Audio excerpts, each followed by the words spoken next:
My name's Kirsty. I'm a support assistant for the Operations Department of Lothian and Borders Fire Brigade based in Edinburgh.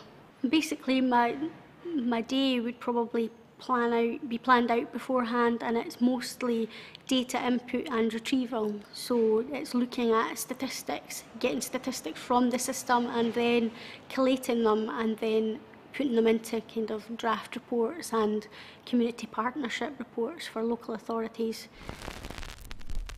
I never ever thought for 1 minute I would work for the fire service. I actually wanted to be a journalist, and then things changed, life happened, and I ended up taking a job by complete chance and ended up here.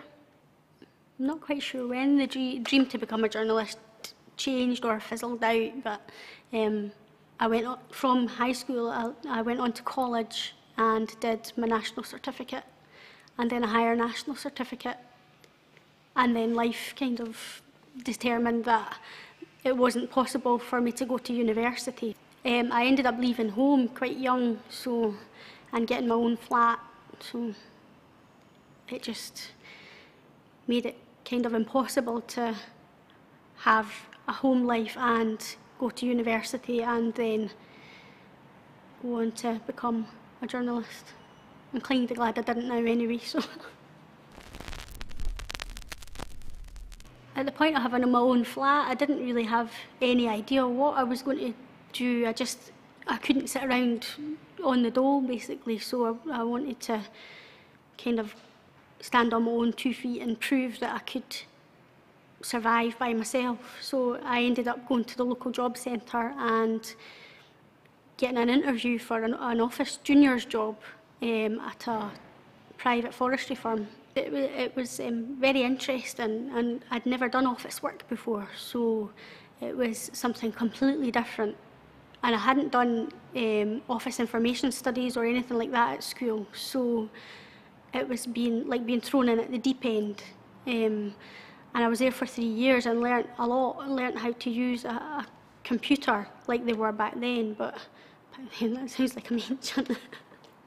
But eventually I decided that I wasn't earning enough money. I could earn more, and the opportunity came up for me to come to the fire service to be interviewed for a support assistant's job. Major turning points in my life would probably be leaving home, getting a new job, having a family of my own, and in my current job I've actually been studying for 3 years for a qualification, and I actually recently got those, so I have certificates now to prove that I'm FSEC trained. I think especially in the job I'm in now, I've come to realise that it's always good to develop yourself. You're never finished learning, and although I regret not studying at school, now that I'm an adult and I'm in work and I have responsibilities, it's quite good to have something else to do, to occupy your time. And if you can get a qualification at the end of that, then that benefits not only me, but it benefits the fire service.